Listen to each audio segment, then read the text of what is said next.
What is Lent? Where does it come from? And should our children be participating in it? The short, quick answer is, in my opinion, yes. Yes, you don't have to call it Lent. I talk about in character the importance of fasting, and it's a lost spiritual discipline, and it's really sad. But if you look at all of the greats, if you go back to the time of Moses, for example, he goes and he fasts for 40 days before he starts his mission. Growing up, I thought it was a Catholic thing, and I didn't really understand what it was. We did believe in fasting in our church, we just never did it. I mean, we knew people did it, we knew it was okay to do if you felt like the Spirit was leading you to do it, but it wasn't a regular spiritual discipline. Look at Elijah, but he goes out into the desert and he fasts for 40 days. And then you look at Jesus, the ultimate example, before he starts his ministry and he's going to be martyred for us. He goes out into the desert and he fasts for 40 days. So it's a powerful spiritual discipline. And actually, it's not just those guys. Those are the 40-day fast. That's what Lent is a 40-day fast.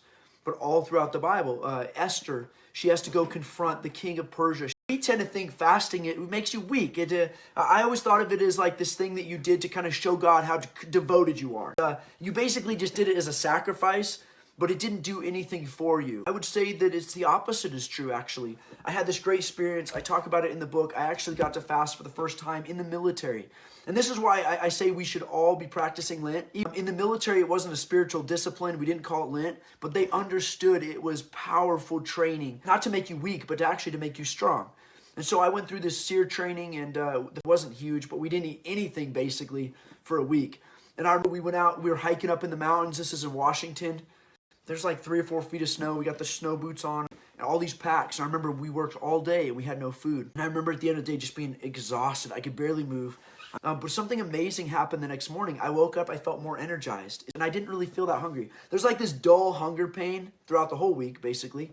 But it was amazing. I had all of this energy. And as the week progressed, I became less and less hungry. Where my whole life, food was your energy. The truth is we have tons of fat and all sorts of good stuff stored up in our body for a time of fast. I felt better. I felt more alive and more focused.